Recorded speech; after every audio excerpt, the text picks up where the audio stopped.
An auditor is appointed in a business to look at the financial statements that are prepared by management and to report on whether those financial statements fairly present the actual financial position and the results of the company. Now, the auditor knows that fraud will obviously or may affect those financial statements. If there's fraud, let's say something is materially misstated, then the financial statements are materially misstated. So the auditor has to be on the lookout for fraud and for fraud risks. The auditor looks right at the beginning in the fraud risk assessment if there's any increased risk of misstatement due to fraud or errors, and then the auditor designs their audit procedures accordingly.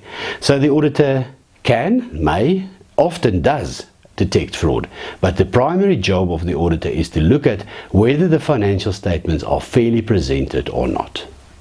Fraud does not only relate to the financial statements. That's the one that we commonly think of, where management misstates the financial statements. So they show more assets than what they are, or show the value of assets differently, or leave liabilities off the balance sheet or something like that. That's what's commonly called financial statement fraud or management fraud. But there's also a second category, and that's what we refer to as employee fraud, where the employees maybe misappropriate company assets. So they use the company's truck for their own purpose, private purposes, or maybe they even take assets, taking cash from petty cash, or misappropriating funds or something like that.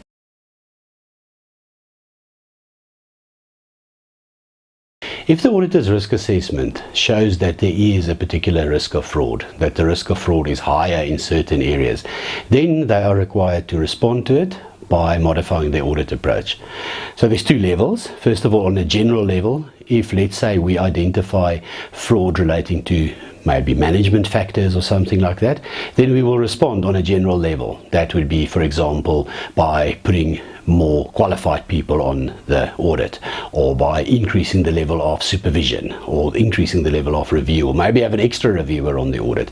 So that's how the auditor responds on the general level. On a specific level, we will look at where the fraud is likely to occur. If the fraud is identified in, for example, the sales side, then we would change our audit procedures on sales. So we would make maybe higher samples or more in-depth work, or we could even add a surprise element in there. So we will respond on a general level and on a specific level.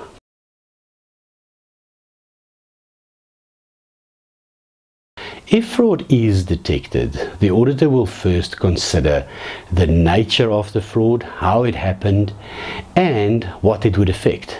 If it has a direct effect on the financial statements, the auditor will need to ask management to correct it. So that could be done by a journal entry or increased disclosure or whatever. If it doesn't have an effect on the financial statements, it's not going to stop there. The auditor still has to consider it, and whether it has an effect on the financial statements or not, the auditor still needs to report it. Depends on where the fraud took place. If it takes place at a management level, it obviously wouldn't help to report it to management. But if it's an employee, then you report it to management. If it's management, you report it to the directors. You might even have to report it outside.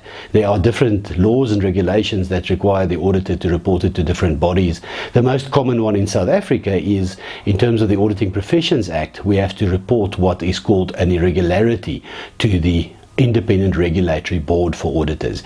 But it could also be reported to the Financial Intelligence Centre, to the revenue authorities, or even to the police.